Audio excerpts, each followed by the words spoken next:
Hello students. तो पिछले class में हमने देखा था कि इंडक्शन मोटर कैसे काम करता है, इंडक्शन मोटर के कंस्ट्रक्शन में क्या क्या डिटेल्स होते हैं और उसमें जो करंट का इन्फ्लुएंस होता है, रोटर कैसे इंटरैक्ट करता है with the rotating magnetic field, और उस कारण से जो उसमें करंट बनता था that again interacts with the magnetic field, जिस कारण से उस मशीन में रोटेशन हमने देखी थी। तो ये कुछ बेसिक चीज़ें थी जो हमने देखी थी। अब हम लोग अपने डिस्कशन को आगे बढ़ाएंगे, और आगे बढ़ने से पहले एक बार फिर से थोड़ा सा रिव्यू कर लेते हैं the basic structure of N induction motor. तो बेसिकली द आउटर मोस्ट जो पार्ट होता था, जिसको हम लोग स्टेटर भी बोलते थे, तो it consisted of a part called cell. इस पार्ट को हम लोग सेल बोलते हैं।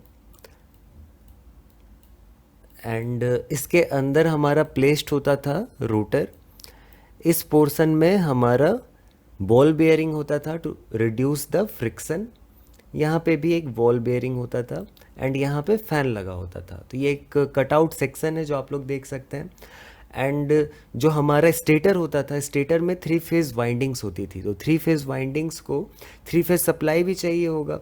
देन वो जो स्टेटर में 3 फेज़ हमारे वाइंडिंग्स हुआ करते थे, उनको हम लोग यहाँ पे वायर से ऐसे कंडक्टर से कनेक्ट करते थे। This is called terminal box. तो टर्मिनल बॉक्स एक ऐसी जगह होगी जहाँ पे हमारा 3 फेज सप्लाई के लिए जो भी हमारा आउटलेट होगा to connect to the outer external 3 phase supply, तो ये हमारा टर्मिनल बॉक्स ही ये प्रोवाइड करेगा लोकेशन। उसके बाद ये हमारा हुक होता था to displace the machine from one place to another. ये फिन्स होते थे to increase the surface area which will eventually result in the faster cooling of the machine. जैसे जैसे मशीन हमारा चलता था, तो मशीन चलने के कारण क्या होता था, उसमें करंट फ्लो होता था। अब इस करंट के कारण I²R इफेक्ट के कारण क्या होता था कि मशीन में हीट प्रोड्यूस होता था। तो उस हीट को हम लोग डिसिपेट करने के लिए यहाँ पे कुछ अरेंजमेंट्स करते थे। उनमें से एक था फ़ैन। फ़ैन का काम था कि कूल एयर जो होता है एक साइड से एंटर करता था मशीन में and from the other side it exerted, दूसरे साइड से ये निकल जाता था। दूसरी चीज़ जो ये थी हमारी फिन। और ये फिन क्या करता था, फिन का काम था to increase the surface area. तो इससे जो एयर और विंड जो कांटेक्ट में होता था वो इंक्रीज कर जाता था, जिस कारण से जो हमारा हीट डिसिपेशन होता था वो इंक्रीज कर जाता था। तो ये कुछ बेसिक चीज़ें थी जो हमने देखी थी। अब आगे बढ़ते हैं अपने लेक्चर में और देखते हैं कि हमने देखा था कि एक रोटर कैसे काम करता है। तो बेसिकली ये वाला जो हमने रोटर टाइप देखा था, ये एक स्क्विरल केज इंडक्शन मोटर का रोटर है। स्क्विरल केज का मतलब क्या हुआ, हम लोग नेक्स्ट डायग्राम में इसको समझ सकते हैं। दैट जो हमारा रोटर होगा वो देखने में एक स्क्विरल के केज के जैसा नज़र आएगा। इसका मतलब क्या होगा कि एक पिंजड़े के जैसा नज़र आएगा। इसमें कुछ कंडक्टर्स होंगे, ऐसे कंडक्टर्स होंगे, वर्टिकल कंडक्टर्स, और ये एक केज लाइक स्ट्रक्चर बनाएगा। और आफ्टर दैट दोनों जो एंड पॉइंट्स होंगे, ये हमारा फ्रंट पार्ट है, ये हमारा बैक पार्ट है, दोनों क्या होंगे आपस में रिंग के थ्रू या कोई डिस्क के थ्रू क्या होंगे, सॉर्टेड होंगे, मतलब कनेक्टेड होंगे। तो देखने में ये एक स्क्विरल के केज के जैसा दिखता है। तो इसीलिए इसका नाम हमने क्या दिया है, स्क्विरल केज रोटर। और इससे रिलेटेड जो हमारा इंडक्शन मोटर होगा उसे हम लोग कहेंगे स्क्विरल केज इंडक्शन मोटर। तो basically there are 2 types of induction motor. The first one is squirrel cage induction motor and the second type is slip ring induction motor. अब दोनों को हम लोग 1 बाय 1 देखेंगे। उससे पहले वर्किंग को हम लोग थोड़े डिटेल में समझते हैं। दोनों का वर्किंग लगभग सेम है, वर्किंग प्रिंसिपल बिल्कुल सेम है, बट इसमें दोनों के कंस्ट्रक्शन में हम लोग थोड़ी सी डिफरेंसेस मेंटेन करते हैं, ताकि जो हमारा current, voltage and torque characteristics है एज पर आवर नीड हम लोग चेंज कर सके। तो वो हम लोग आगे देखेंगे in our lecture. But before that थोड़ा सा वर्किंग को हम लोग फिर से समझने की कोशिश करते हैं। तो इसके वर्किंग को समझने के लिए सबसे पहले हमें लेंज लॉ समझना होगा। लेंज लॉ क्या कहता है, तो Lenz law basically it is something related to electromagnetic induction. मतलब जो हमने Faraday's law of electromagnetic induction पढ़ा था उसके बाद का ये पार्ट है। तो इसमें क्या होता है, जैसे हमें पता है कि whenever there is some magnetic field changing with respect to a conductor और कॉयल, किसी कंडक्टर, जैसे कि इस केस में हम लोगों ने एक कॉयल माना है, तो एक कंडक्टर या कॉयल के रिस्पेक्ट में अगर मैग्नेटिक फील्ड क्या हो रहा है, चेंज हो रहा है, तो उस चेंज के कारण क्या होगा, there will be some EMF induced in that conductor और कॉयल। इसका मतलब इस मैग्नेटिक फील्ड, यहाँ से जो मैग्नेटिक फील्ड इससे रिलेट हो रहा होगा, जो इससे कनेक्ट हो रहा होगा, लिंक हो रहा होगा, तो ये क्या हो रहा है, क्योंकि इसमें इस मैग्नेट में हमने मूवमेंट लगाई है, तो जो मैग्नेटिक फील्ड लिंक हो रहा है, that is linking with the coil, is also changing with respect to time.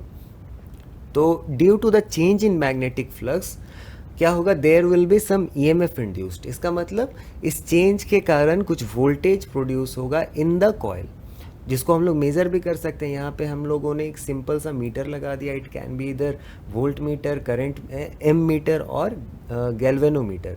ये तीनों हमारा क्या करेगा, डिटेक्ट करेगा whether there is some current that has been produced due to the changing magnetic field. तो ये बेसिक हमारा स्ट्रक्चर है, एक सेटअप है जिसमें हम लोगों ने एक मैग्नेट और एक कॉयल को रखा है। अब क्या होता है, लेंज लॉ यहाँ पे ये कहता है कि the direction of the current, अभी तक हमने देखा कि द प्रोडक्शन ऑफ वोल्टेज होगा और अगर उसको हम लोग कनेक्ट करते हैं then there will be some flow of current, but किस डायरेक्शन में करंट हमारा फ्लो करेगा, that will be governed by the Lenz law. अब लेंज लॉ क्या कहता है कि जैसे ही हमने मैग्नेटिक फील्ड यहाँ पे चेंज की, जैसे कि ये हमारा नॉर्थ पोल है, ये north pole is going inwards या टूवर्ड्स द कॉयल, ये नॉर्थ पोल क्या कर रहा है, कॉयल के साइड मूव कर रहा है, तो क्या होगा कि इसमें एक करंट बनेगा। अब करंट का डायरेक्शन क्या होगा, तो करंट का डायरेक्शन ऐसा होगा कि जो इसके कॉज को अपोज करे। हमें पता है न्यूटन्स थर्ड लॉ क्या कहता है, every action has an equal and opposite reaction. तो उसी का ये इलेक्ट्रिकल एनालॉगस है। इलेक्ट्रिसिटी में क्या होता है कि कोई भी अगर एक्शन हो रही है तो उसका एक इक्वल एंड अपोजिट रिएक्शन होगा, तो that is given by Lenz law. यहाँ पे जो हमारा कॉज है, जो एक्शन है, वो क्या है कि मैग्नेटिक, जो हमारा मैग्नेट है वो मूव कर रहा है, इस कारण से मैग्नेटिक फील्ड चेंज कर रहा है। तो जो इसका रिजल्ट होगा वो ऐसा रिजल्ट होगा जो कि इस मूवमेंट को अपोज करने की कोशिश करेगा, उसको रोकने की कोशिश करेगा। तो लेंज लॉ इसी को एसोसिएट करके डायरेक्शन ऑफ करंट देता है। अब हमें पता है कि whenever there is flow of current across a coil, जब भी किसी कॉइल के अक्रॉस में अगर करंट फ्लो करती है, देन इस करंट के कारण इसका एक अपना मैग्नेटिक फील्ड जनरेट होगा। तो ये मैग्नेटिक फील्ड का डायरेक्शन जो होगा वो क्या करेगा, जैसे कि ये मैग्नेट कॉइल के अराउंड मैग्नेटिक फील्ड बना हमारा, एक साइड नॉर्थ बना, एक साइड साउथ बना, तो इसका जो डायरेक्शन होगा ये ऐसा डायरेक्शन होगा जो कि हमारा कॉज था, जो हमने इनिशियली मैग्नेट को मूव किया था उसको अपोज करने की कोशिश करेगा। तो अपोज कैसे करेगा, द फर्स्ट थिंग इज, जैसे कि अगर हमारा जो मैग्नेट है ये नॉर्थ पोल है, it is coming towards the coil, तो यहाँ पे एक नॉर्थ पोल अगर हमारा होता, इसको हम लोग कलर चेंज करके हम लोग समझने की कोशिश करते हैं।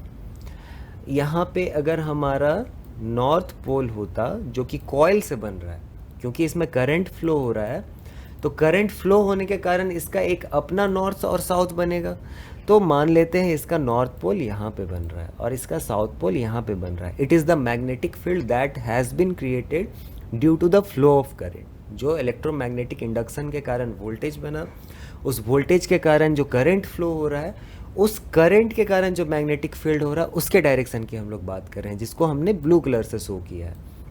तो ये जो मैग्नेटिक फील्ड है, ये मैग्नेटिक फील्ड एक ऐसे डायरेक्शन में बनेगा जो कि इस मैग्नेट के मूवमेंट को अपोज करेगा। जैसे कि ये नॉर्थ पोल अब क्या हो रहा है, इस कॉइल के नज़दीक आ रहा है, तो यहाँ पे अगर नॉर्थ पोल ये जनरेट होता है तो क्या करेगा, opposite magnetic poles oppose each other. इसका मतलब एक जैसे जो मैग्नेटिक पोल्स होते हैं वो क्या करते हैं, एक दूसरे को अपोज करते हैं। तो ये अगर यहाँ पे नॉर्थ पोल क्रिएट होता है तो क्या होगा, जो कॉज था, ये मूवमेंट था, यही हमारा कॉज था इलेक्ट्रोमैग्नेटिक इंडक्शन का, तो इस कॉज को ही ये अपोज करने की कोशिश कर रहा है। तो लेंज लॉ यही कहता है कि direction of the magnetic field will be in opposition to the initial cause, जो हमारा इनिशियल मैग्नेटिक फील्ड था उसको अपोज करने की कोशिश करेगा, ऐसा हमारा मैग्नेटिक फील्ड जनरेट होगा। तो ये मैग्नेटिक फील्ड जो जनरेट हो रहा है हमारा नॉर्थ पोल और साउथ पोल हो रहा है, it is totally dependent upon the direction of the current that is flowing through this circuit और कॉइल। ये जो मैग्नेटिक फील्ड का पोल बन रहा है दैट इज़ टोटली, ये पूरी तरह से डिपेंडेंट है किस पे, द डायरेक्शन ऑफ करंट। अगर इस डायरेक्शन में करंट फ्लो कर रहा है देन क्या होगा, नॉर्थ पोल इधर बन रहा है, साउथ पोल इधर बन रहा है।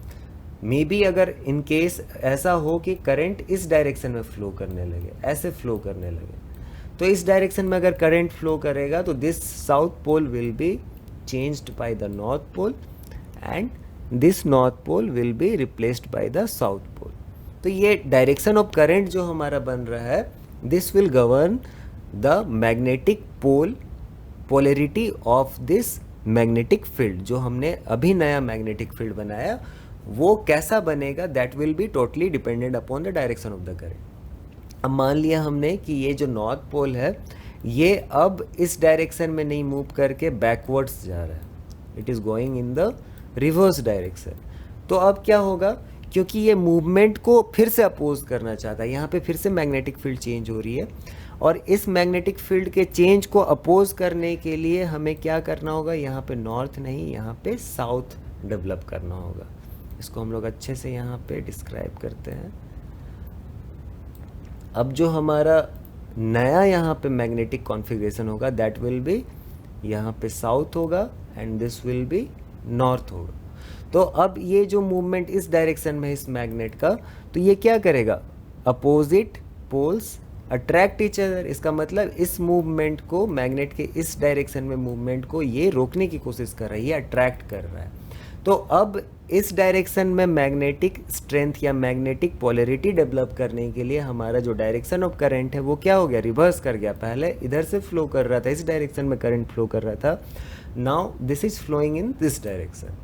तो ये लेंज लॉ यही बताता है कि जो डायरेक्शन ऑफ करंट हमारा होगा that will be in such a direction that will try to oppose the cause of the change. इसका मतलब यहाँ पे जो कॉज था, जो पूरे सिस्टम में ये कॉज जो कोई भी चेंज जो हो रहा था उसका कॉज क्या था, उसका रीज़न क्या था, the movement of this magnet. तो जो भी हमारा मैग्नेटिक फील्ड बनेगा या करंट बनेगा this will be in a direction that will try to oppose this. इसके मूवमेंट को अपोज करने की कोशिश करने के डायरेक्शन में ही हमारा सारा current, voltage and magnetic field generate होगा। तो यही हमारा लेंज लॉ है। अब इसको हम लोग कैसे अप्लाई कर सकते हैं in the study of our induction motor, ये हम लोग नेक्स्ट अभी टॉपिक ये डिस्कस करेंगे। तो हमारे पास यहाँ एक एनिमेशन में हम लोग देख सकते हैं कि एक इंडक्शन मोटर है जिसमें आउटर पार्ट में, इस पार्ट में हमने दिखाया है कि स्टेटर में जो रोटेटिंग मैग्नेटिक फील्ड का प्रोडक्शन हो रहा है वो कैसा हो रहा है। बेसिकली यहाँ पे जो डॉट्स हैं ये डॉट्स दिखाते हैं the current coming out of the plane. मतलब अगर हम लोग डायरेक्शन वाइज इसे समझने की कोशिश करें तो डॉट क्या दिखाता है कि करंट जो है ये हमारे साइड, मतलब outwards from the screen towards us, इस डायरेक्शन में करंट फ्लो करना चाहता है। एंड द क्रॉस, ये जो क्रॉस साइन यहाँ पे है, ये सारे जो कंडक्टर्स हैं इनमें करंट का डायरेक्शन ऐसा है that is going inwards the plane, मतलब from our side towards the screen, इस डायरेक्शन में करंट का फ्लो होगा। तो बेसिकली आरएमएफ को जनरेट करने के लिए ये सारी बेसिक हमारे करंट के जो भी है कंडक्टर्स को हम लोग समझ सकते हैं। एक्चुअल तो हमारा कोई भी मूवमेंट नहीं होता है इन द स्टेटर, बट जो करंट का फ्लो हो रहा है इन द वाइंडिंग्स, जो यहाँ पे कंडक्टर्स लगे होंगे इन द स्टेटर, तो उनमें ऐसा ही फ्लो होता है कि कुछ देर तक क्या होगा, इस डायरेक्शन में करंट फ्लो कर रहा है, फिर इस डायरेक्शन में करंट फ्लो कर रहा है, इस पार्ट ऑफ द कॉइल में करंट फ्लो कर रहा है। तो देखने पे हमें लगेगा कि एक पूरा प्रॉपर मूवमेंट हो रहा है हमारा। तो ये इस पे ज़्यादा ध्यान देने की अभी हमें ज़रूरत नहीं है। अभी हमें बेसिकली ये समझना है कि there is something called rotating magnetic field, जिसको हम लोग नॉर्थ और साउथ से रिप्रेजेंट कर सकते हैं, that is also moving with a synchronous speed. इसी करंट के साथ ये मूव करेगा, जिस that is given by 120 F/P, जिसको हमने डिस्कस भी किया था। अब हम लोग रोटर पे आते हैं। तो रोटर, ये वाला पार्ट हमारा रोटर है। तो रोटर में हमने स्क्विरल केज रोटर रखा है। जिसमें हमारे कंडक्टर्स है। अभी हमने डिस्कस किया था कि there are many conductors that are sorted on the both ends, दोनों साइड में क्या करते हैं हम लोग उसको सॉर्ट कर देते हैं सच दैट कि उसमें करंट इजीली फ्लो कर सके। अब जो हमारा रोटर है, यहाँ पे आप लोग देख सकते हैं कि हमारा करंट एट सम पॉइंट क्या हो रहा है, it is going inwards the plane, और कुछ पॉइंट्स पे क्या हो रहा है, it is going coming out of the plane. तो ये डायरेक्शन जो है ये इसलिए डायरेक्शन बनता है जो हमने अभी लेंस लॉ में देखा था, जो चेंजिंग मैग्नेटिक फील्ड है जो कि नॉर्थ पोल यहाँ पे था और जो साउथ पोल यहाँ पे था, इसको अपोज करने के लिए ये करंट का डायरेक्शन जनरेट होता है। तो यहाँ पे क्या होगा, हो सकता है इसको अपोज करने के लिए, जिस मूवमेंट में ये चल रहा है उस मूवमेंट को मेंटेन करने के लिए, अपोजिशन करने के लिए क्या होगा, करंट का डायरेक्शन ऐसा बनेगा कि यहाँ पे साउथ पोल बनेगा और यहाँ पे नॉर्थ पोल बनेगा। तो क्या होगा साथ में, अब अगर यहाँ पे साउथ पोल जनरेट होता है और यहाँ पे नॉर्थ पोल जनरेट होता है इनसाइड द रोटर, तो क्या होगा देखते हैं कि ये जो हमारा अब ये पेयर बन रहा है नॉर्थ और साउथ का, ये नॉर्थ और साउथ का यहाँ पे पेयर हमारा बना। तो अब क्या होगा, दोनों साथ में मूव करने लगेंगे। तो जो चेंज हो रहा था with respect to rotor, basically Lenz law क्या आता है, इट रिस्ट्रिक्ट्स द चेंज या फिर कॉज, जो इस चेंज को ला रहा है उसको रिस्ट्रिक्ट करने की कोशिश करता है, अपोज करने की कोशिश कर रहा है। तो यहाँ पे जो हमारा कॉज है वो क्या है, रोटेटिंग मैग्नेटिक फील्ड है। तो इसको अपोज करने के लिए एक ऐसा मैग्नेटिक फील्ड बनेगा जो कि इसको रोकने की कोशिश करेगा। तो अगर यहाँ पे साउथ पोल बनता है इस पॉइंट पे, इस पॉइंट पे साउथ पोल बन रहा है इन द रोटर और यहाँ पे नॉर्थ पोल बन रहा है, तो क्या होगा कि ये इसके साथ ही मूव करने की कोशिश करेगा। अब मूव करने से क्या हो रहा है फ़ायदा है, यहाँ पे ये हम लोग देख सकते हैं कि जब ये मूव करेगा साथ में, तो मूवमेंट के कारण चेंज इन मैग्नेटिक फील्ड क्या होगा, बहुत कम हो जाएगा। कि मतलब ये साथ में जो रोटेटिंग मैग्नेटिक फील्ड के साथ में अगर रोटर भी हमारा मूव करने लगे, तो रोटर में जो मैग्नेटिक फील्ड चेंज हो रहा था वो भी कम हो जाएगा, क्योंकि जो करंट हमारा प्रोड्यूस हो रहा है inside the rotor, that is due to the change in magnetic flux. अब ये साथ में मूव करने लगे, देन जो मैग्नेटिक फ्लक्स में चेंजेस आ रहे हैं विथ रिस्पेक्ट टू रोटर वो भी कम हो जाएगा। तो इन ए वे क्या होगा, यहाँ पे कुछ ऐसा करंट का फ्लो होगा, कुछ ऐसा मैग्नेटिक फील्ड बनेगा inside the rotor which will try to change, which will try to restrict the change in magnetic flux. तो यही हमारा लेंज लॉ क्या करता है, डायरेक्शन देता है कि जो हमारा रोटर होगा that will try to follow up the rotating magnetic field. Rotating magnetic field जिस डायरेक्शन में फ्लो करेगा उसी डायरेक्शन में हमारा रोटर भी मूव करने की कोशिश करता है, रोटेट करने की कोशिश करता है, इसलिए ताकि जो चेंज इन मैग्नेटिक फील्ड है जो कि कॉज था हमारे इस केस में, उसको वो क्या कर सके, मिनिमाइज कर सके। तो ये हमारा बेसिक प्रिंसिपल है। इससे हम लोग बता सकते हैं कि direction of rotation of induction motor क्या होता है, एंड जो ये मूवमेंट होता है, ये मूवमेंट क्यों होता है, रीज़न क्या था, ये बेसिकली ये हमने यहाँ पे समझने की कोशिश की। तो नेक्स्ट क्लास में हम लोग डिस्कस करेंगे, there are two kinds of induction motor. The first one is squirrel cage, जो कि हमने आज डिस्कस किया, ये पहला हमारा केस है स्क्विरल केज। दूसरा जो हमारा टाइप है रोटर का, दैट इज़ स्लिप रिंग। तो स्लिप रिंग में हम लोग बेसिकली क्या करते हैं, जो यहाँ पे शॉर्टिंग हमने किया है from the front side and the back side, इसको हम लोग शॉर्ट डायरेक्टली नहीं करते हैं, we connect it to an external circuit, जहाँ पे हम लोग एडिशनल एक्सटर्नल रेजिस्टेंस ऐड कर सकते हैं टू द सर्किट, जहाँ से हम लोग करंट इन द रोटर, एक बेसिक हम लोग अभी समझते हैं कि ये हम लोग डिटेल में डिस्कस करेंगे in our next class. But अभी क्या है कि जो यहाँ पे अनकंट्रोल्ड फ्लो ऑफ करंट हो रहा है, यहाँ पे रोटर में जो करंट फ्लो हो रहा है इसको रिस्ट्रिक्ट करने का, कम या ज़्यादा करने का हमारे पास कोई भी ऐसा इक्विपमेंट नहीं, कोई भी अरेंजमेंट नहीं है। तो बेसिकली बहुत सारे जगहों पे हमें क्या करना होता है, टॉर्क को हैंडल करने के लिए, स्पीड को हैंडल करने के लिए, पावर कंज्यूम्ड जो हो रहा है उसको हम लोग चेंज करना चाहें, तो ये सारी चीज़ों को कंट्रोल करने के लिए हमें करंट को भी कंट्रोल करना होता है। फॉर दैट पर्पस ओनली हम लोग क्या करते हैं, we connect the overall rotor arrangement to some external circuit that consists of some resistors, variable resistors. तो वो वेरिएबल रजिस्टर्स को हम लोग क्या करेंगे, चेंज करेंगे, and after changing we can change the torque, the speed, the current, the power that is required in our case. तो अभी के लिए थैंक यू। फिर हम लोग नेक्स्ट क्लास में ये आगे डिस्कस करते हैं।